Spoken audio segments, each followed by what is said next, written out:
নমস্কার সবাইকে। আজকে আমাদের ত্রিপুরা টেট টু সিলেবাসের অন্তর্গত তারাশঙ্কর বন্দ্যোপাধ্যায়ের নোটগুলো আলোচনা করব। তো তারাশঙ্কর বন্দ্যোপাধ্যায়, ওনার জন্ম মৃত্যু সাল হচ্ছে 1898 থেকে 1971 খ্রিস্টাব্দ। জন্ম 23 জুলাই 1898 সাল, পশ্চিমবঙ্গের বীরভূম জেলার লাভপুর গ্রামে। মৃত্যু 14 সেপ্টেম্বর 1871, কলকাতা, মস্তিষ্কের রক্তক্ষরণজনিত কারণে।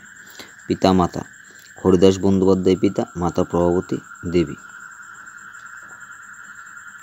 পেশা উপন্যাসিক, ছোট গল্পকার, কথা সাহিত্যিক।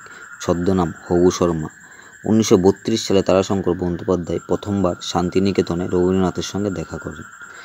1970 সালে তারাশঙ্কর বঙ্গীয় সাহিত্য পরিষদের সভাপতি নির্বাচিত হন। 1930 সালে ব্রিটিশ সরকার দ্বারা গ্রেপ্তার হন। তিনি রাঢ় বাংলার বিখ্যাত লেখক ছিলেন। উপন্যাসসমূহ মোট 65টি উপন্যাস লিখেছিলেন। চৈতালি ঘূর্ণি 1932 প্রথম উপন্যাস ছিল এটা। পাষাণপল্লী 1933, নায়ক কালী কর্মকার, এটা ছিল একটা রাজনৈতিক উপন্যাস। তারপর নীলকণ্ঠ 1933, রায়কমল 1935, বৈষ্ণবী নায়িকার মুক্তি সুর ধ্বনিত হয় এই রায়কমল উপন্যাসে। প্রেম ও প্রয়োজন 1936, আগুন 1938, ধাত্রীদেবতা 1939, যেটা ছিল সার্থক উপন্যাস, চরিত্র ছিল শিবনাথ। কালিন্দী 1940, চরিত্র ছিল অহিন্দ্র। আর কালিন্দীর মধ্যে ধনতত্ত্বের সঙ্গে সমাজতন্ত্রের বিরোধ দেখা গিয়েছিল। গণদেবতা 1943, যেটা ছিল আঞ্চলিক উপন্যাস, চরিত্র ছিল দেবু, রমা, রানী। আর এই গণদেবতার জন্য জ্ঞানপীঠ পুরস্কার পেয়েছিলেন 1966 সালে। মনন্তর 1943, পঞ্চগ্রাম 1944, যেটা ছিল একটা আঞ্চলিক উপন্যাস। কবি 1944, যার চরিত্র ছিল বসন্ত। সন্দীপন পাঠশাল 1946, অভিযান 1946, ঝড় ও ঝরাপাত 1946, পদচিহ্ন 1950, উত্তরায়ণ 1950, হাসলিবাকের উপকথা 1951 খ্রিস্টাব্দে, যেটা ছিল একটা নদীকেন্দ্রিক উপন্যাস, যেটা ছিল একটা আঞ্চলিক উপন্যাস। আর রাঢ় অঞ্চলের উপকথা ছিল, যেটার মধ্যে বীরভূমের উল্লেখ ছিল, আর যেটা শারদীয় আনন্দবাজার পত্রিকায় প্রকাশিত হয়। তামস তপস্যা 1952, নাগিন কন্যার কাহিনী 1952। আরোগ্য নিকেতন 1953, মৃত্যু চেতনাকে নিয়ে লেখা হয়েছিল আরোগ্য নিকেতন। আর এটার জন্য আরোগ্য নিকেতনের জন্য রবীন্দ্র পুরস্কার পান 1955 খ্রিস্টাব্দে, সাহিত্য একাডেমি পুরস্কার পান 1956 খ্রিস্টাব্দে আরোগ্য নিকেতনের জন্যই।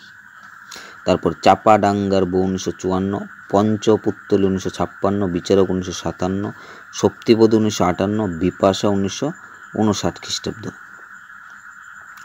তারপর রাধা 1959 খ্রিস্টাব্দ, যেটা ছিল ধর্ম ও দর্শন নিয়ে লেখা।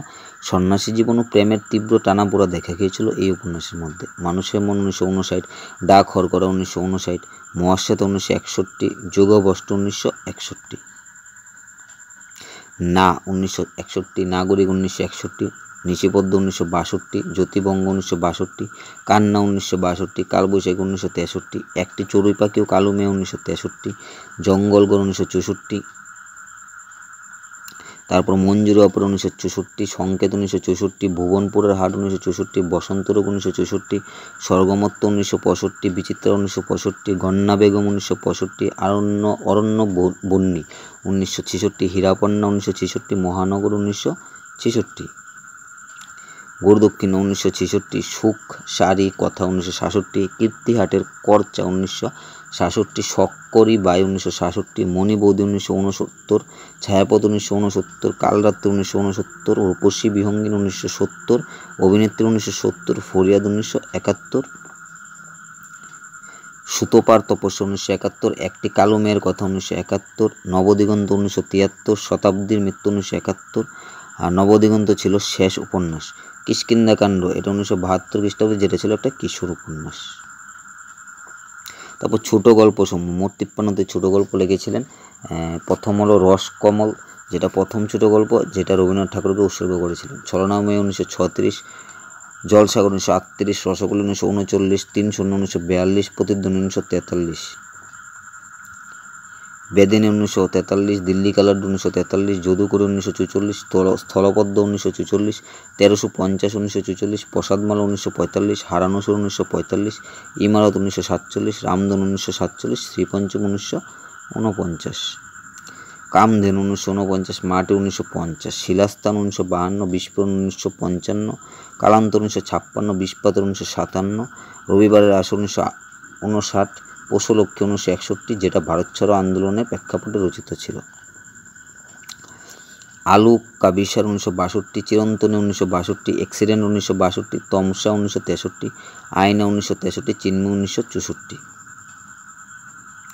একটি প্রেমের গল্প 1965, তপু ভঙ্গ 1966, দীপার প্রেম 1966, নারী রহস্যময় 1966, পঞ্চকন্যা 1966, শিবানীর অদৃষ্ট 1966, গোবিন্দ সিংহের ঘোড়া 1968, জয়া 1968, এক পশলা বৃষ্টি 1969, মিছিল 1969, 1971 খ্রিস্টাব্দে নারী উনাগিনী, যার মধ্যে ওজা ছিল খোরা শেখ। তারপর নাটক, মোট 12টি নাটক লিখেছিলেন। কালিন্দী 1942, দুই পুরুষ 1943, পথের ডাক 1943, বিংশ শতাব্দী 1945, দীপান্তর 1945, যুগ বিপ্লব 1951, কবি 1957, কালরাত্রি 1957, সংঘাত 1962, আরোগ্য নিকেতন 1968। প্রবন্ধ সংকলন, মোট 4টি প্রবন্ধ সংকলন লিখেছিলেন। সাহিত্যের সত্য 1961, ভারতবর্ষ চির 1963, রবীন্দ্রনাথ বাংলার পল্লী 1971। স্মৃতিকথা মোট 4টি, আমার কালের কথা 1951, বিচিত্র স্মৃতিকাহিনী 1953, আমার সাহিত্য জীবন প্রথম খণ্ড 1953, দ্বিতীয় খণ্ড 1962, কৈশোর স্মৃতি 1956। তারপর প্রহসন 1টি, চকমকি 1945, ভ্রমণ সাহিত্য 2টি, মস্কোতে কয়েকদিন 1959, কাব্যগ্রন্থ 1টি, ত্রিপত্র 1926। পুরস্কার, রবীন্দ্র পুরস্কার 1955 খ্রিস্টাব্দে পেয়েছিলেন আরোগ্য নিকেতন উপন্যাসের জন্য, সাহিত্য একাডেমি পুরস্কার 1956 খ্রিস্টাব্দে আরোগ্য নিকেতন উপন্যাসের জন্য, জ্ঞানপীঠ পুরস্কার 1967 খ্রিস্টাব্দে গণদেবতার জন্য, পদ্মশ্রী 1962, পদ্মভূষণ 1968 ভারত সরকার কর্তৃক প্রদান করেছিলেন। 1971 খ্রিস্টাব্দে তিনি সাহিত্যে নোবেল পুরস্কারের জন্য মনোনীত হয়েছিলেন। সরস্মৃতি পুরস্কার কলকাতা বিশ্ববিদ্যালয়, জগত্তারিণী স্মৃতি পদক কলকাতা বিশ্ববিদ্যালয়। 1957 সালে তিনি চীন ভ্রমণে গিয়েছিলেন।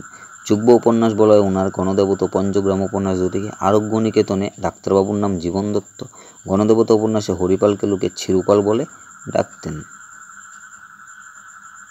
কুসংস্কার ভিত্তিক গল্প ডাইনি, যেটা প্রবাসী পত্রিকায় প্রকাশিত হয়। শরৎচন্দ্রের উত্তরাধিকারী ও বাংলা উপন্যাসে চতুর্থ সম্রাট নামে পরিচিত ছিলেন তারাশঙ্কর বন্দ্যোপাধ্যায়। সহ সম্পাদক ছিলেন পূর্ণিমা পত্রিকার। আর আঞ্চলিক উপন্যাসের সার্থক স্রষ্টা বলা হয় তারাশঙ্কর বন্দ্যোপাধ্যায়কে। ধন্যবাদ সবাইকে।